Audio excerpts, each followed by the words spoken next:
Calling yesterday. Now, conditions in this match, quite deplorable, as they were everywhere yesterday in Scotland. That's right, they were the same all around the country. Really hard wind. So it was difficult to get any fluency into your passing game.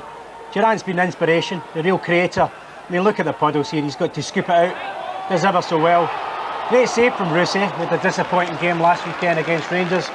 But Paul Wright, after scoring last week, on form. And Kilmarnock, you know, stick to it, they're hard to beat.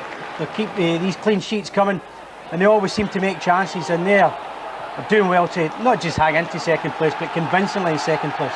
What are the Celtic boys think about Killie? Are you surprised, Craig, that Kilmarnock are still going well at this stage in the season? I'm a wee bit surprised, because you know he's not spent much money. Bobby Williamson, 70,000 I think has been the most he's spent. That's right. And I think we all thought they were going to falter a little bit, but you know, credit to them, they've did well up to now. It's a great move here.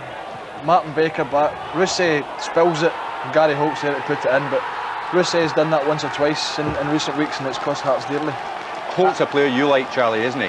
Well, Gary was at Celtic when I was finishing up there, and he obviously came down, and nothing was anticipated from him, but I think he's been the most improved player in the Scottish Premier League this season, I really do.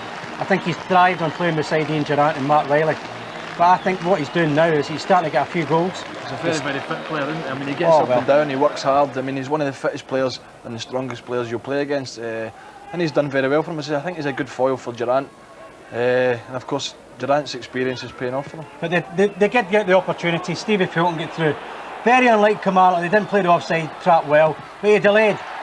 And I have to say, my old teammate and a good mate of Craig's here, Gordon Marshall, I think has absolutely been outstanding this season. They've only let 11 league goals in.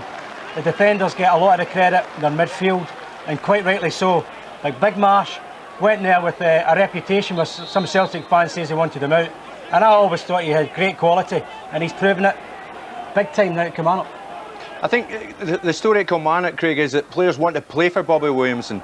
And I think that means a lot, doesn't it? Well, it does. He's got them working hard. He's got a tight-knit bunch there.